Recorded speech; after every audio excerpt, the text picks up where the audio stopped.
Welcome to our channel. Today we how to configure risk tolerance with TD Ameritrade, full guide step by step clearly. Begin by logging into your TD Ameritrade account on their website or mobile app. Once logged in, navigate to the menu. Locate the Client Services option and click on it. In the drop-down menu, find and select Risk Assessment.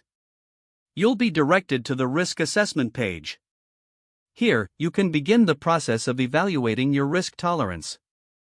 Read through the brief introduction to understand what risk tolerance means. Click on the Start Assessment button to proceed. You will be presented with a series of questions. These questions will ask about your investment goals, time horizon, and comfort with market fluctuations. Take your time to answer each question thoughtfully. Once you have completed the questions, submit your responses. TD Ameritrade will analyze your answers and generate a risk tolerance profile. Review your profile to see your recommended investment strategy. Make note of the risk level associated with your profile. If you feel the need to make adjustments, look for the option to modify your responses.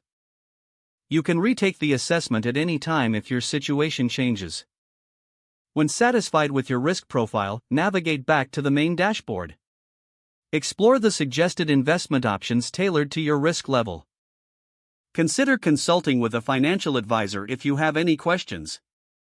This completes the process of configuring your risk tolerance with TD Ameritrade. Now you are better equipped to make informed investment decisions. If the page does not load, refresh the browser or try again in a private or incognito window. Make sure you are using the correct email address, then retype it carefully to avoid small typos. If your password is not accepted, use the reset option and create a new strong password you can remember. Check your spam folder for verification or security emails, then complete any requested confirmation steps. Enable two-factor authentication if available to improve account security and reduce unauthorized access risk. After signing in, review your profile details so your contact information and settings are accurate and current. If you see an error message, note it down and try again after restarting your device and internet connection. Don't forget to like this video and subscribe to our channel for more step-by-step tech guides.